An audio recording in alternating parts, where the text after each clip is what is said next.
बुधवार को राज्यसभा सांसद सुभाष बराला जाखल शहर की अनाज मंडी में कार्यकर्ताओं के साथ जलपान के कार्यक्रम में उपस्थित होने के लिए पहुंचे थे। इस दौरान कार्यकर्ताओं द्वारा उन्हें लड्डुओं से भी तोला गया। पार्टी कार्यकर्ताओं की तरफ से उनका जाखल पहुंचने पर फूल मालाओं के साथ जोरदार स्वागत किया गया। जाखल पहुंचने पर सुभाष बराला की भनक जैसे ही किसानों को मिली तो किसान अनाज मंडी में एकत्रित होना शुरू हो गए, जिसके बाद किसानों ने राज्यसभा सांसद का विरोध करते हुए उनके खिलाफ जमकर नारेबाजी की। बता दें कि भाजपा के राज्यसभा सांसद सुभाष बराला ने बुधवार को कार्यकर्ताओं के साथ मीटिंग भी की है। जाखल पहुंचने पर किसानों ने उनके खिलाफ नारेबाजी करते हुए विरोध शुरू कर दिया। जानकारी देते हुए बराला ने बताया कि हरियाणा प्रदेश में होने वाली गृह मंत्री अमित शाह की 3 रैलियों का कार्यक्रम रद्द हो गया है, जिसे लेकर अब नया शेड्यूल जल्द जारी होगा। साथ ही उन्होंने दिल्ली के सीएम केजरीवाल पर भी तंज कसा है। पहला मैं डीसी ने विश्वास है, डीसी भी मतलब पीछे बोली थी सरकार की या नाकामी है। आज फसल मरिया आज तक किसानों का मुआवजा नहीं आया। पहला मंडी के सवाल जवाब करे तो बराला साहब और बराला साहब कहते जल्द आ जाएगा, लेकिन कोई पैसा भी एक लिस्ट भी रिजेक्ट जी हुई थी अप्रूव नहीं हो। चुनाव में क्या आप किसका गाने रणनीति है? नारा तो ये नारा है बीजेपी हराओ देश बचाओ। जेड़ा कोई बीजेपी ਨੂੰ हरावेगा उसने वोटा पाओ। बीजेपी सरकार में जो जाखल के अंदर उत्साह देखने को मिल रहा है, ऐसा उत्साह पूरे हरियाणा प्रदेश में देश में देखने को मिल रहा है।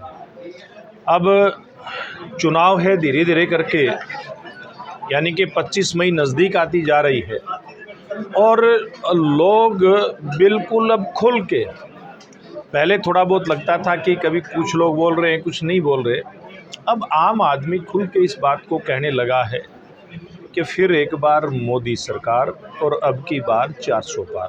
ये आवाज़ सब जगह दिखाई देने लगी है, क्योंकि देश की जनता चाहती है कि जिस प्रकार का बड़ा बदलाव व्यवस्थाओं के अंदर हुआ है, जिस प्रकार का एक परिवर्तन आम जन के जीवन में नरेंद्र मोदी जी और भारतीय जनता पार्टी के सरकार के समय में हुआ है, जिस प्रकार से भ्रष्टाचारियों के ऊपर लगाम लगने लगी है, पूरे देश के भ्रष्टाचारियों को पूरी तरह से उनके ऊपर कानूनी कार्रवाई हो, इस हिसाब से सरकार की एजेंसियां लगी हैं। देश तरक्की के रास्ते पर आगे बढ़े, भ्रष्टाचार मुक्त भारत हो, 2047 तक विकसित भारत बने, इस दृष्टि से आम जन भारतीय जनता पार्टी और नरेंद्र मोदी जी के साथ जुड़ा है। जिसके किसान हैं, अब किसानों ने लंबे समय तक पूर्व में भी आंदोलन किए हैं, लेकिन ये एक बात देखने में आई है कि भारतीय जनता पार्टी के सरकार के समय में जिन बातों को लेकर के, खास करके जो कृषि कानून थे उनको लेकर के आंदोलन हुआ था, नरेंद्र मोदी जी ने उन कानूनों को वापस ले लिया। उसके बाद कोई ऐसा मुद्दा बचता नहीं है जिसके चलते विरोध किया जाए। मैं काफ़ी दिनों पहले जाखल के अंदर आया था, कुछ किसान बंधुओं से मेरी बातचीत हुई थी, उनकी बाढ़ से संबंधित कुछ इस प्रकार की समस्याएं थी उस समय की, उनके समाधान का विश्वास उनको दिलाया था। निश्चित रूप से बहुत बड़ी संख्या में ऐसे समस्याओं का समाधान पूर्व में भी हुआ है और भविष्य के अंदर भी होगा।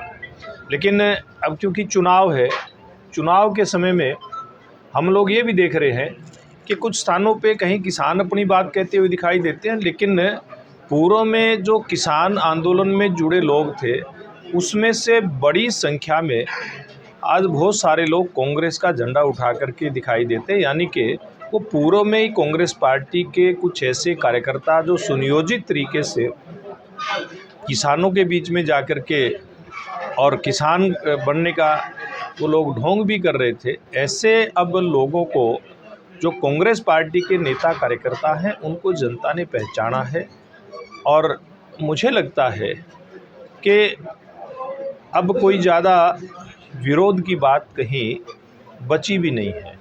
गृह मंत्री अमित शाह जी का कार्यक्रम हमें 3 रैलियों का मिला था, लेकिन वो किसी कारण से रद्द हुआ है। एक बार फिर से, जैसे 16 तारीख की रैली थी, 2 रैलियां उनकी 17 में थी, करनाल और रोहतक के अंदर 17 तारीख को थी और 16 तारीख को गुरुग्राम के अंदर थी। अब वो रैली स्थगित हो गई है, बाद में इसकी डेट आई। मुझे लगता है कि 4 चरणों के अंदर जहां भारतीय जनता पार्टी मजबूत थी, वहाँ और ज़्यादा मजबूत होकर के निकली है।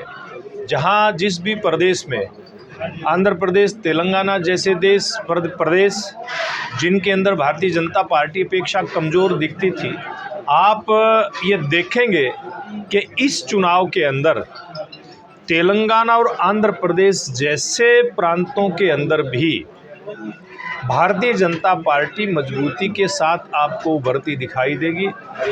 उड़ीसा जैसे प्रदेशों में भी असर पड़ेगा, मैं दावे के साथ कह सकता हूं, क्योंकि कोर्ट ने उनको चुनाव प्रचार करने की इजाज़त दी है। केजरीवाल का चेहरा जितना जनता को दिखेगा, केजरीवाल जितना जहर उगलेंगे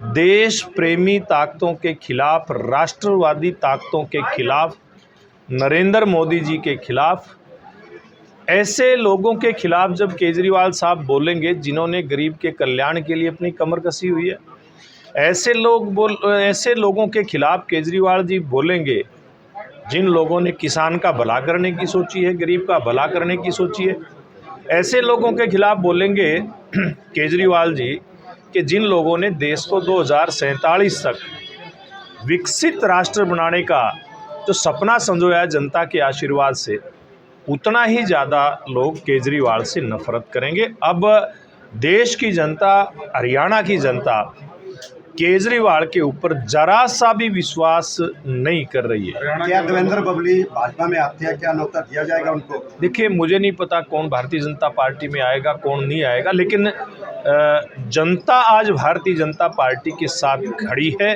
चाहे वो टोहाना की जनता है, चाहे वो सिरसा लोकसभा की जनता है। सिरसा लोकसभा के आम जन ने, वोटर ने ये मन बनाया है कि इस बार मोदी जी को तीसरी बार प्रधानमंत्री बनाने के लिए अशोक तंवर जी को यहाँ से कमल के निशान पर चुन करके भेजेंगे।